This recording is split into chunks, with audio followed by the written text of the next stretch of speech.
Navigating Solo is the official singles adult ministry podcast of the United Pentecostal Church International.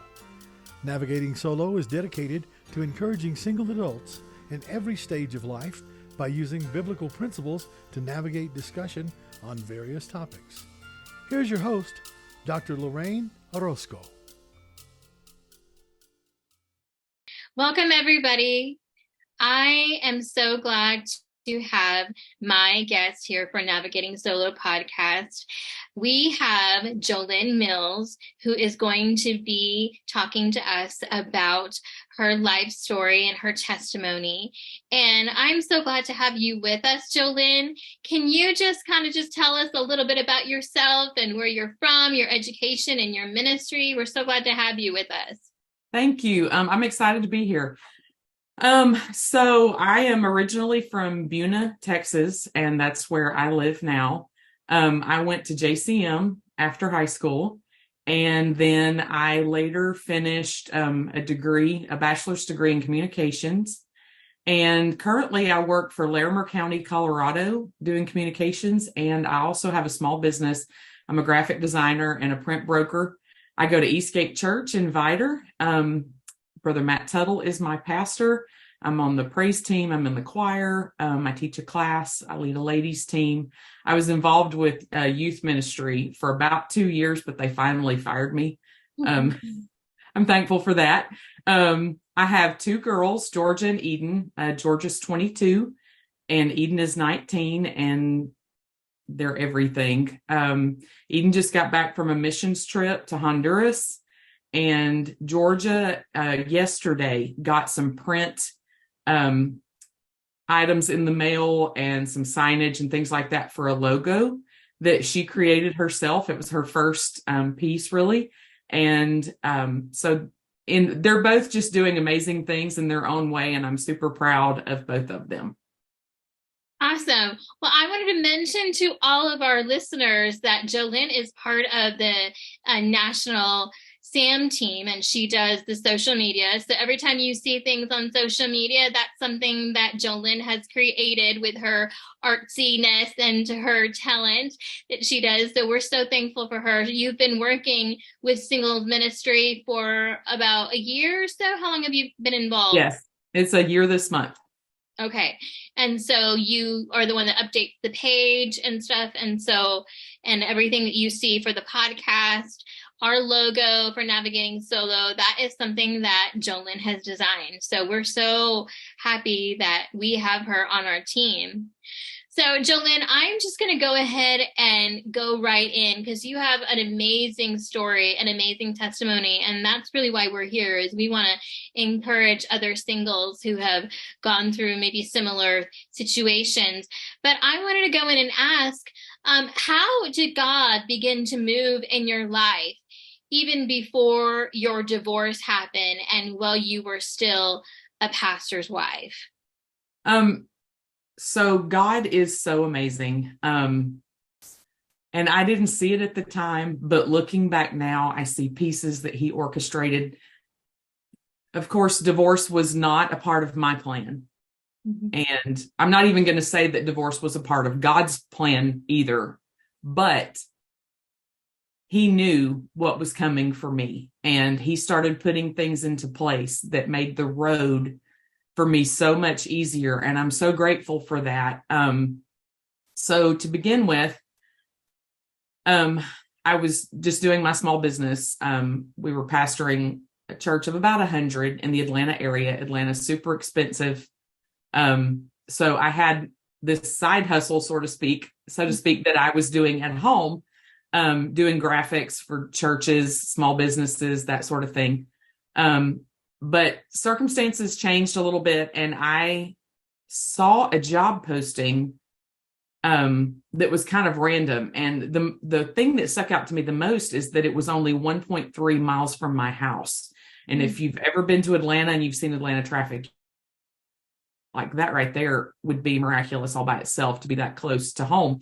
So I applied for the job. It was for Gwinnett County, doing graphics and communications for Gwinnett County. And out of over 500 applications, they chose me for the job. And my boss later told me that they actually had someone else in mind, but she just didn't feel right about it. And so she went back to the drawing board, and she said when she started looking at the applications again, that mine sort of stuck out to her. And so I went to work for Gwinnett County. So fast forward a couple of years, COVID happens, and they send everyone home. And so we're working remotely from home, and my divorce happens in the middle of COVID. And they allowed me to actually move to Texas and continue to work for them, which meant that I had a stable income. I had an Atlanta government salary in a town with, it had one red light when I left. Now we have 3. It's booming.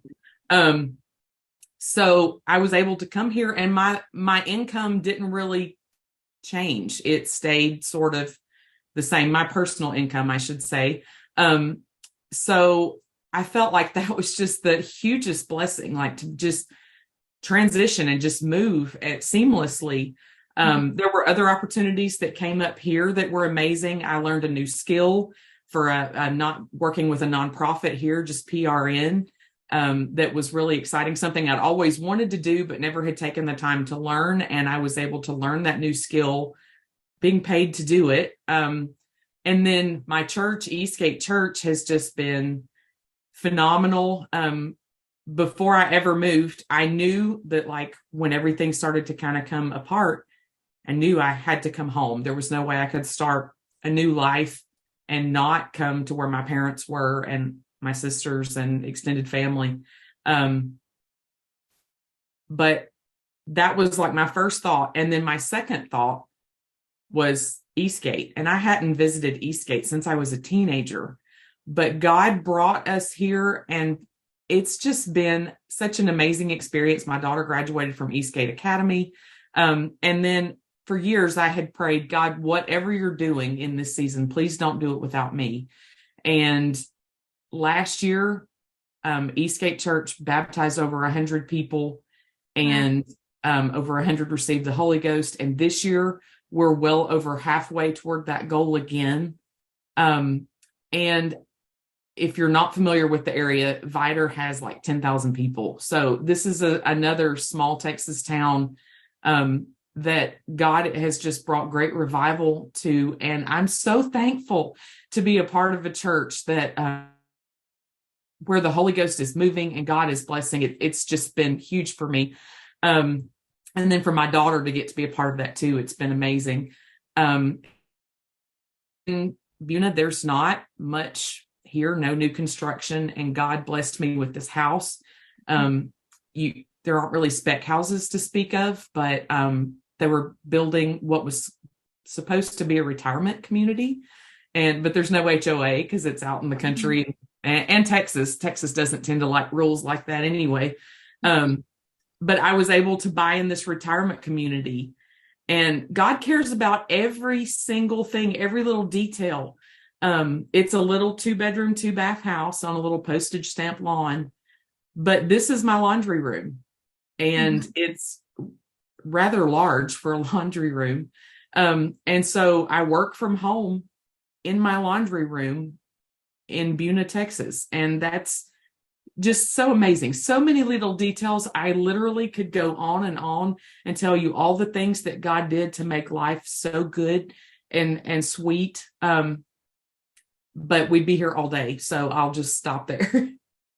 Well, I love this testimony because, you know, the way that God works, and he sees the future, he sees things that we don't see, and how God has just set you up in his provision financially. You know, you talked about COVID when everybody was, not everybody, but so many were uncertain about finances, but God continued to provide for you and allowed you to be there in your laundry room, which looks amazing. And I complimented you before this, and I thought, oh my, that does not look like your laundry room. How cool are you? I love your couch, you know. But what God did for you, how great. And before we go on, I just have to say, JoLynn, that we have some similarities because we are birthday twinsies. And so I had to say that we've been talking and getting to know each other, and we both went to JCM too. So a lot of similarities there. So I'm so thankful that we are working together on this team, and that God has done such amazing things for you, and, following that divorce, what God did. So I'm going to kind of switch into gears, and I want to talk about, because you just talked about what God did amazing, and we can go on forever, but I want to talk about specifically what has been some of the biggest struggles, after the ending of that marriage and coming in. What has been some of the things that you've had to tackle? Well, in the beginning, I just wanted to hide. I felt so vulnerable and fearful. And I don't know, it was a feeling like I've never had before. And so on a side note, I do have to say, if you're divorced and move back to a tiny town, I do recommend doing it in the middle of a pandemic. I was able to run errands in town for months because I was wearing a mask and no one even knew I was back. So that was kind of nice. But anyway, I was so very, I don't know, I was embarrassed. Like this was not my plan. This was not, I just felt so vulnerable, and that can be a miserable feeling. And so like, I remember the lowest moment that I had was it was COVID. I was trying to get everything switched over to Texas, and to get a bank account here, I had to have a Texas driver's license. Well, all of the DMVs had been closed for so long that getting an appointment was a really big deal. So it took me months to get an appointment, and I tried to get all the paperwork together and go. And I drove like 45 miles to get to a place that had the earliest appointment and all this. So, and the DMV can be intimidating all by itself, but here I am with all this stuff. And then I have to fill out the paperwork, and I had to put who would be the next of kin if I died. And I have to say, in that moment, like, it was the most isolating experience, because I could not think of a single person that I could put down as my emergency contact. My dad had Alzheimer's. My mother was dealing with that. They're elderly. They were struggling. I knew they couldn't call her. My children weren't really old enough to handle a phone call like that at that time. I have sisters and family, but at that particular moment, I realized what being alone really felt like. And so I was already kind of rattled. And then I go up to the DMV counter, and I'm giving the lady all my stuff. And she was a DMV employee, as a stereotypical DMV employee, I should say.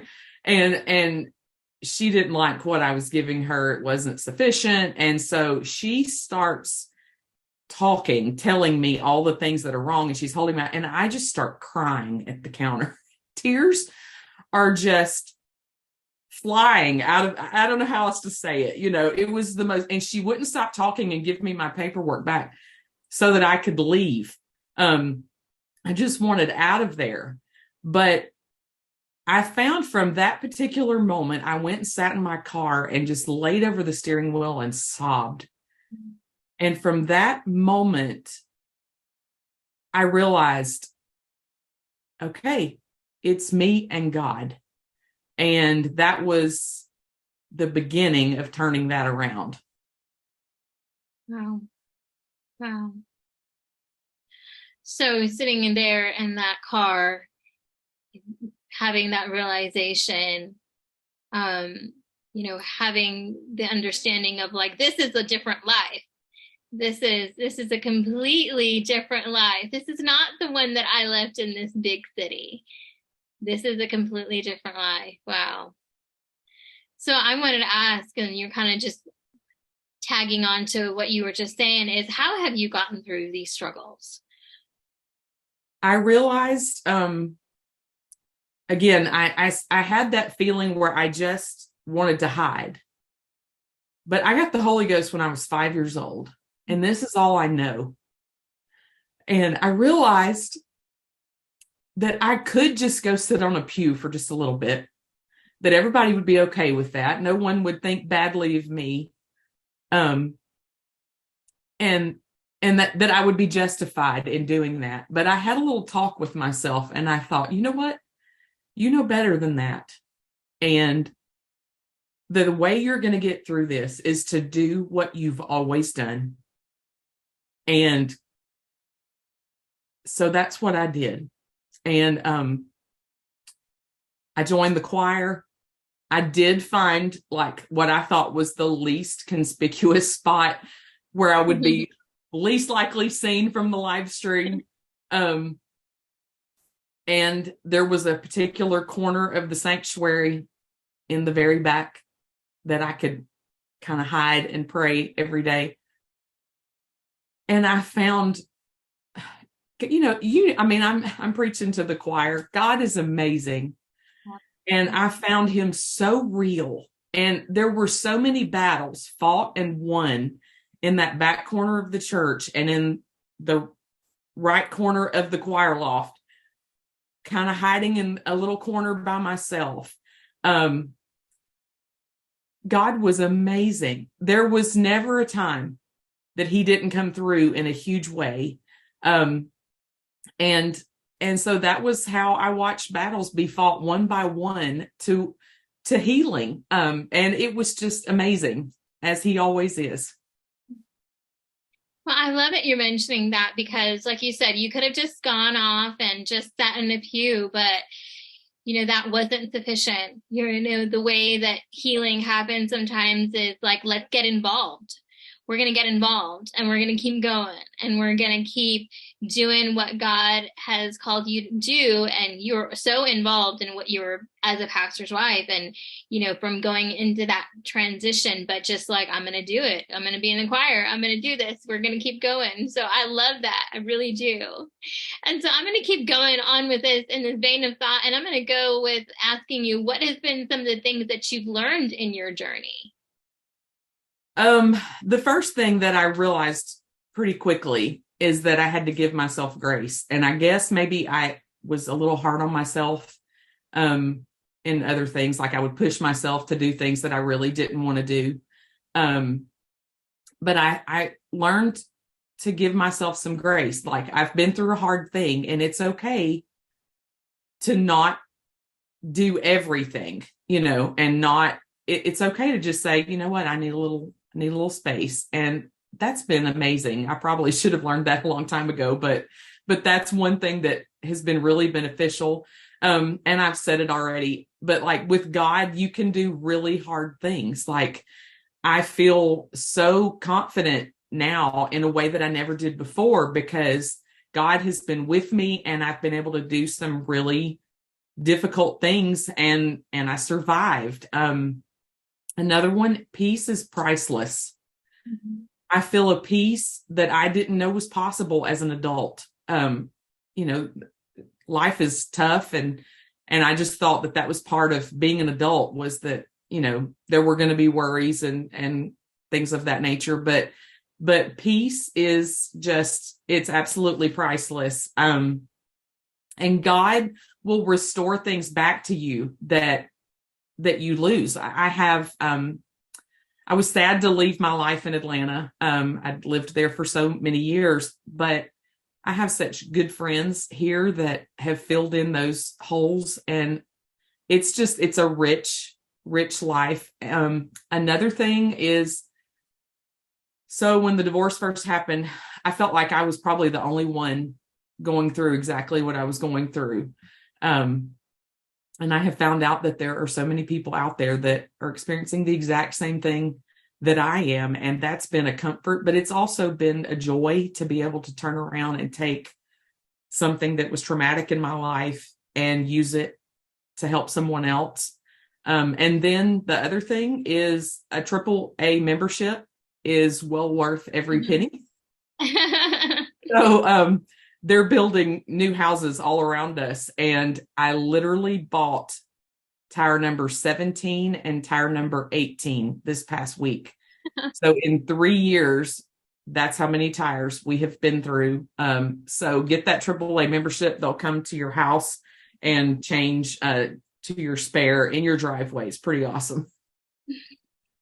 Those are such great things that you've mentioned, but I just want to just hone in on two things that you said that really stood out to me, that I know stood out to our listeners, is giving yourself grace. And our listeners definitely need to hear that. We all need to hear that. Everybody, no matter in what season you are in your life, is the importance of being able to give yourself that space and be able to be like, you know what, I've been through some hard things. And it's okay. It's okay if I decide that I don't want to, do this. And another thing you said was so wonderful, JoLynn, is that God will restore things back to you, that God will give things, that family or that, those friends, the people that you had in another state, God has given those people back to you, and other relationships and church family. You go to amazing church, inviters. So, I mean, what a great testimony that is. And people need to hear that, is that God is a restorer. He'll give those things back Absolutely. to you thought were taken. So thank you for that. And so going into transitioning into my next thing, and you're kind of going into that too, is what has been some of your greatest joys in this season in your life? We talked about the struggles, but what has been the joys that you have experienced?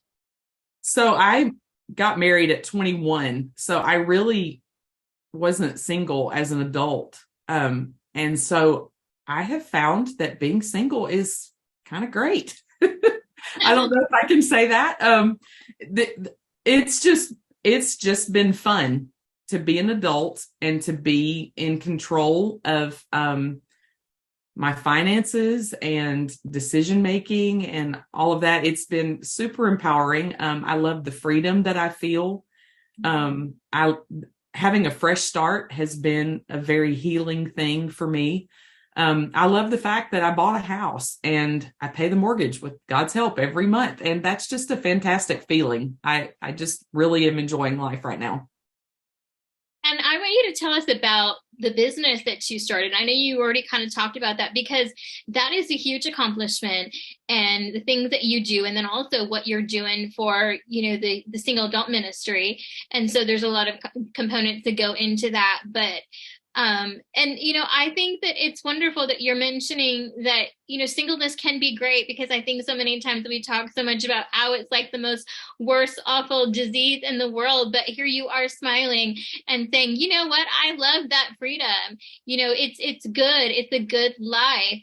And so tell us about, because I know, your business is such a big part of what you do and what you do for God. But how did that kind of business started? And I know you mentioned a little bit in the beginning, but. Well, I started doing graphics in high school and layout. It was very different then, but it's just kind of something I fell into, really. Again, I think it was God guiding my life into what it would become later. So I started doing graphics. I started doing it for free at first because I just felt like, that's just what you do. And I started doing graphics for churches and then church events, that sort of thing. But it just kind of grew from there. So now we're 13 years in, and I have some amazing clients.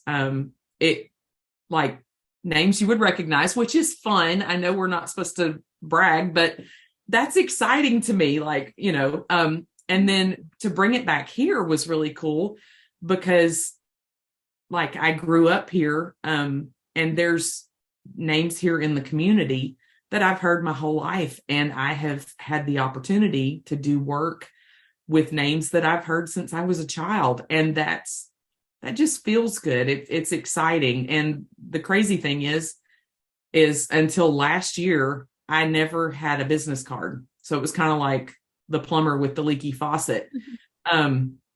I never had made myself a business card. It all happened by word of mouth. And again, I just feel like that's God's blessing on the business. And I still love that I can help small churches, startup churches and all that, help them get started doing things that they might not be able to afford, but that God blesses in other ways.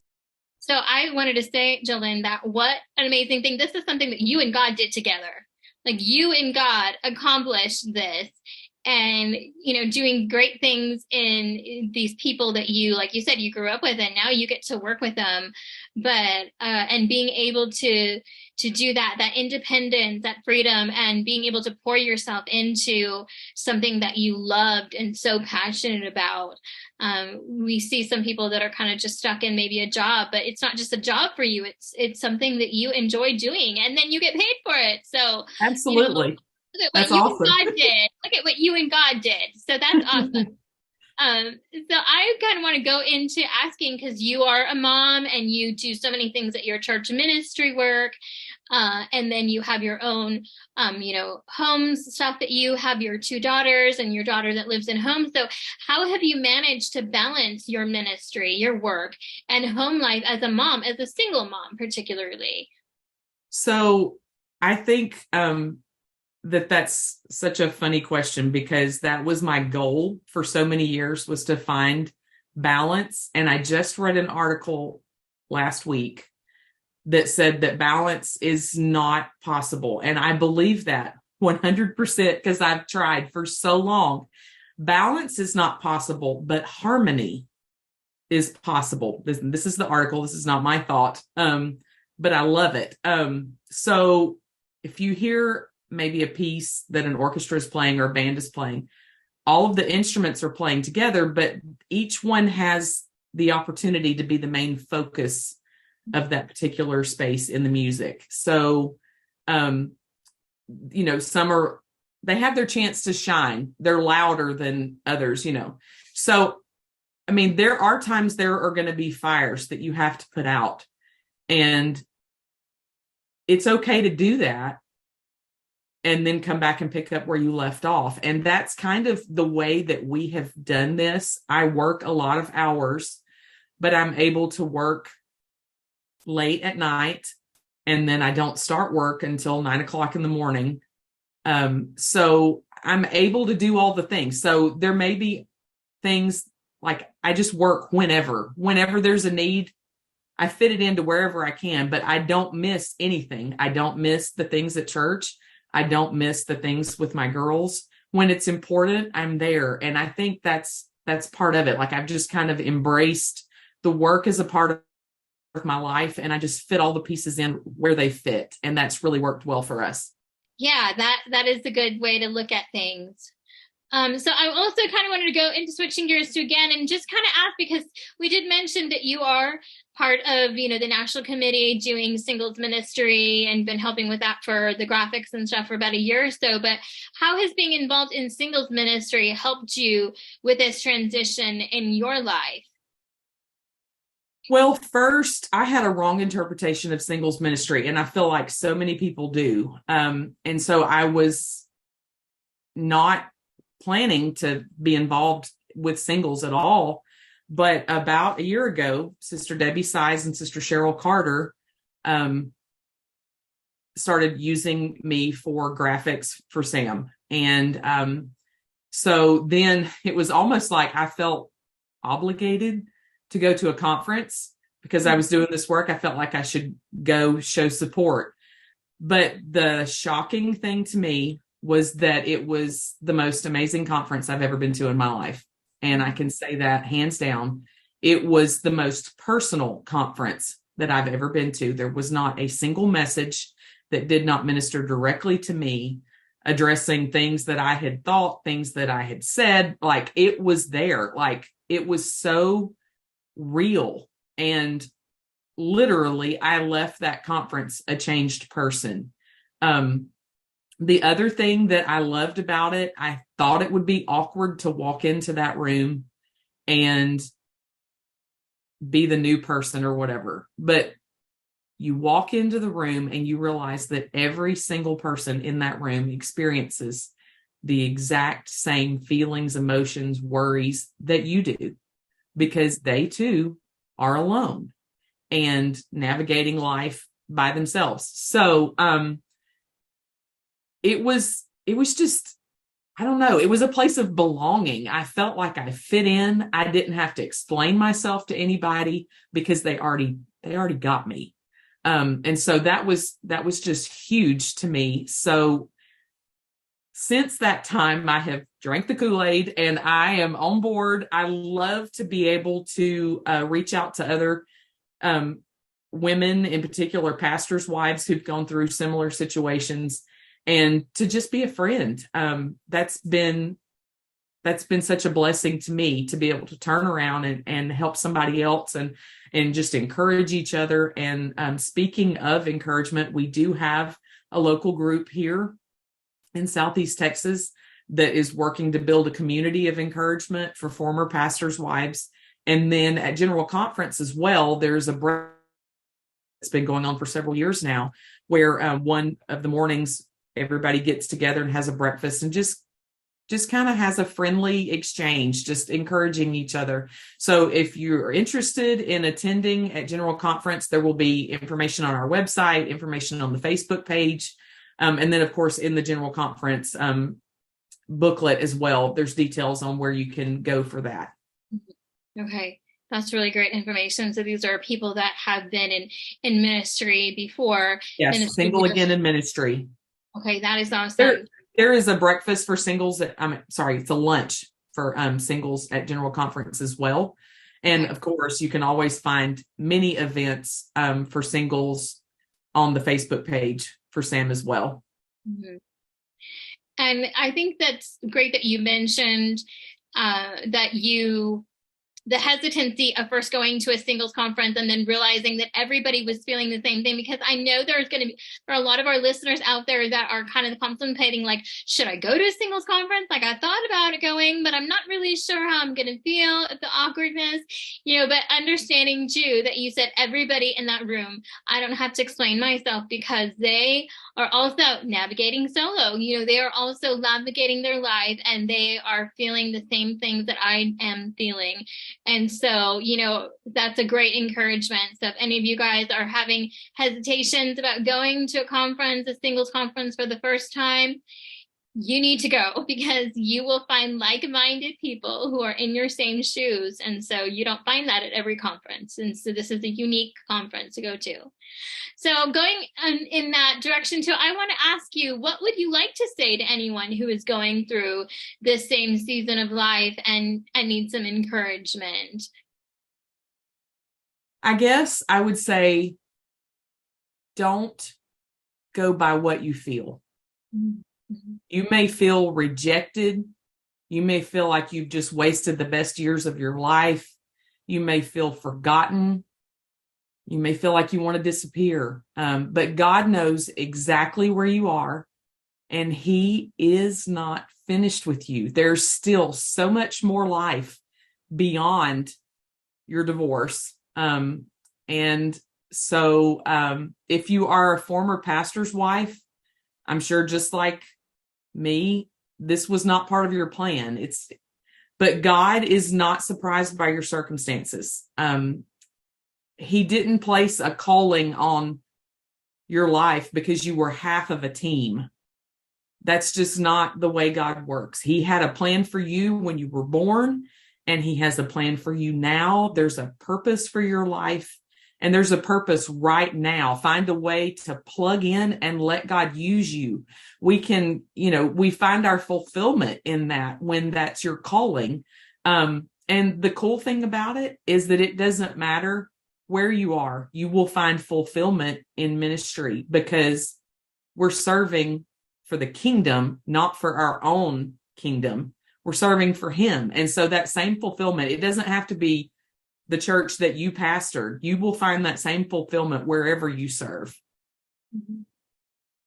Wow, that is some good stuff, JoLynn. I appreciate you saying all of those things and mentioning that, because sometimes when people are thinking like, it's over, but God is not done. He's not done. So we're going to start wrapping our session up, and you have been such a blessing to all of our listeners and to me as well. Is there any last things that you want to mention to people that are listening to the podcast today? I think that in my ministry before and then now too, I hear a lot of singles talk about waiting for marriage before they do this or that. And I just want to encourage everyone that you have this time in your life where you do have so much freedom. And so I would say your life is not defined by whether you are married or single. That doesn't define who you are. You can't control that anyway. But you can focus on the things that you can control. You can build your career. You can get involved in ministry. You can start a business, go back to school. You can become a mentor for someone. You can invest in yourself and take the trip. Do all the things, and build a life right now that is fulfilling and all the things that you want it to be. And then the other thing that I think is so exciting is don't forget to dream again. Like don't forget to let those dreams, God cares about those things too. And just don't be afraid and to dream big.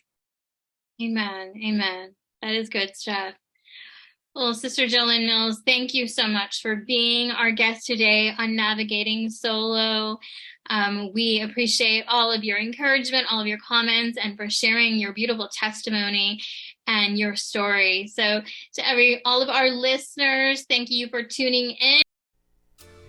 Join us next week for another great interview on Navigating Solo.